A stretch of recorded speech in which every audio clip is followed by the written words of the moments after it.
Hey, welcome back to Walden's World, and much as I hate to admit it, but we're having a few problems with these Trail Masters. So we had two new motors right there that weren't running.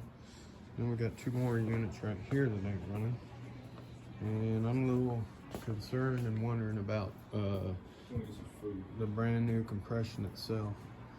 So I'm gonna do a little compression test on this thing. I brought my compression gauge, and we're just gonna hook 12 bolts up. So this don't have any carburetor on it to restrict, and it don't have any muffler on it to restrict. So it should just be an air pump, and we should get a true, accurate reading. Normally when you do a compression test, you want to turn your throttle all the way open.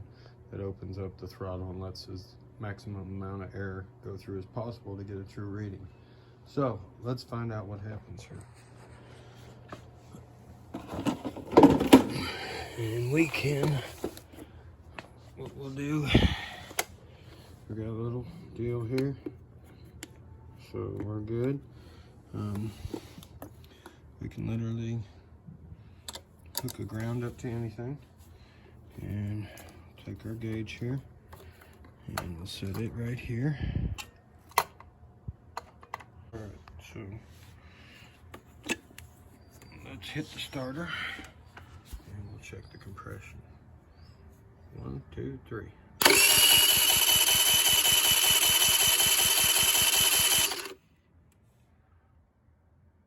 We literally have no compression. That's no good. Where's it going?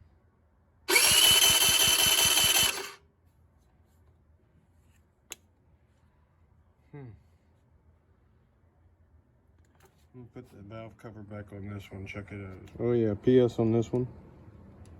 It is at top dead center, and we do have play in the valve, so that should not be an issue at this point in time. Let's find out. All right, so here's the second motor, and we're gonna check out and see what this one is putting out.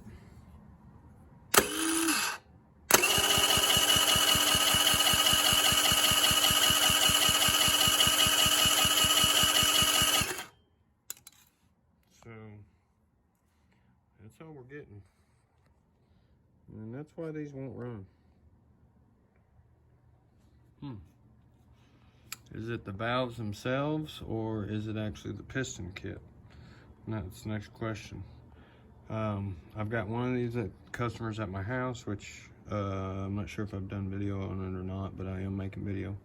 So these are these Trail Masters, and we're having some issues with them. These are brand new. So I'm gonna tear one of these apart, and we'll find out what's going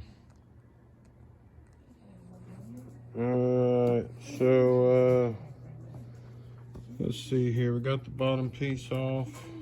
Had to take the intake off. And should be able to get this thing off now. Hopefully, if this is out of the way, you can bend that. And then 2 more head bolts. Don't lose that. It's your seal. Helps keep everything cool. Goes around both pieces of plastic. We'll get these tins off right quick. When I say that, I mean 8s.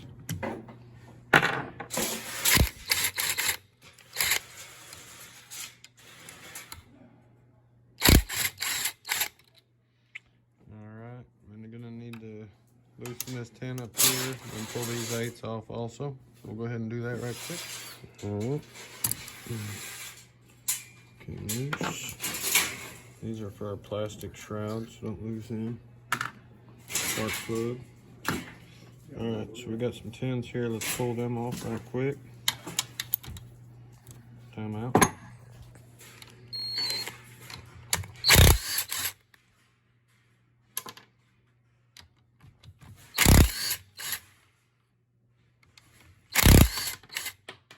Don't lose your stuff or drop it down the motor.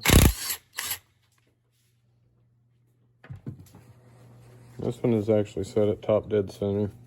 Not that it matters, because we always reset it when we tear it apart. Pull that off, and you've already loosened your timing chain, so that should come out.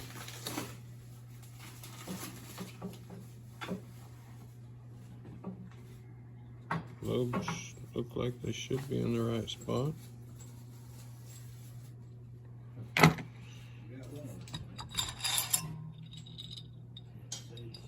Alright, let's check the valves for light. Time out. Alright, ladies and gentlemen. So if you look really close, you can see through the valve. So we have got a bad intake valve. We'll go ahead and pull it apart, just see if it's bent or it can be seated or what's going on, but I suspect that's maybe the problem with a few of these. Alright, y'all like, subscribe, hit the notification button. Piston don't look real bad, but if the valve's open, then the valve's open, there ain't much you can do about it. So, found the problem. Alright, because I like to get to the bottom of things, that's the only way to fix anything in life. I wanted to look at this valve. And y'all notice here, it gets real shiny right there.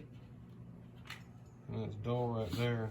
You can actually see, if we look really close, this camera will focus in.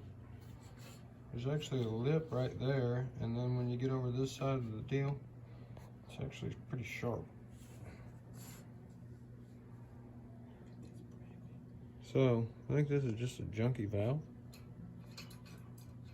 And I don't know if we can just get a new one and put it in or what, but definitely not a very good valve. Hopefully that should be all the problem. Top of the line. Top flight security of the world. But yeah, looky there where it's all clean on the seat. Can you lap that one? I can, but I think it's just made real funny. I don't know if it's, you know, it's got one nice solid line, but you can definitely tell it's been burning funny. Anyway, y'all like, subscribe, and hit the notification button. Well, upon further inspection, we got both gaps together. Here's what's weird though. Looky where it's wore right there. Then there's a spot, and then it's wore again on the edges. Yep. Something very suspicious. Let's turn the rest of them, see what they look like.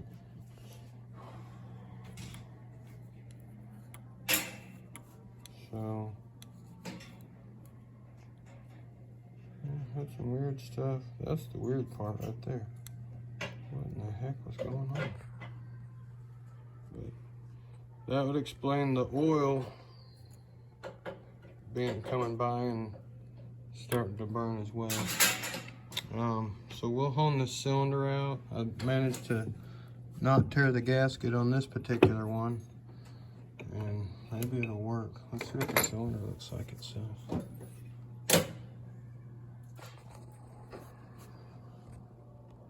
Oh yeah.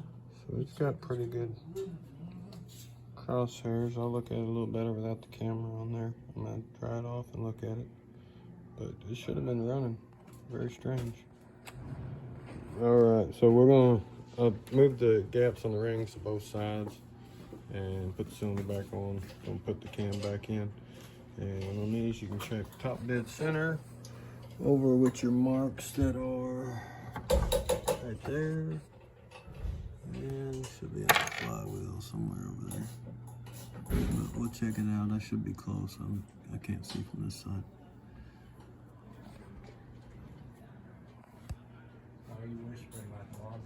We'll put our cam in and we'll get it set up. Huh?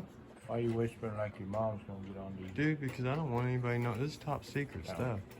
Area 43. Alright, so we got it back together. And it did leak some more down here, so hopefully it's not gonna leak. Because my gasket got oil on it. Let's see what the compression is. Still ain't very high, but it may run like that. So we'll put it back together and try it out and see what happens. Alright guys, so we're going to go ahead and test this out. Now obviously I don't have a carburetor on it, so I made a little, just quick electronic system. Just needed my input here's my AC volt and then my input volt. That's really all I needed. Ran it up to the CDI. Let's see, your main input would be this black and red here, and that's a ground your spark off. And this is your input trigger. Sometimes they're blue and white, and that goes to that top left over there. Your spark plug is the black and yellow, so I just ran it to a spark plug coil. Now you got to have your spark plug coil grounded out, your computer grounded out. So I just ran a ground up here for now. Yeah, I got the bare minimum. So we'll try that out. And You want to start?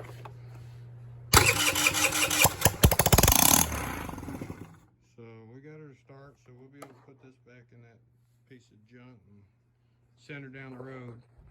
Anyway, y'all like, subscribe, hit the notification button, and share it. If y'all want a video on how to make one of these wire harnesses, you can literally just hook up a toggle switch to this after this. Holler at me, send a comment or whatever. All right, peace out.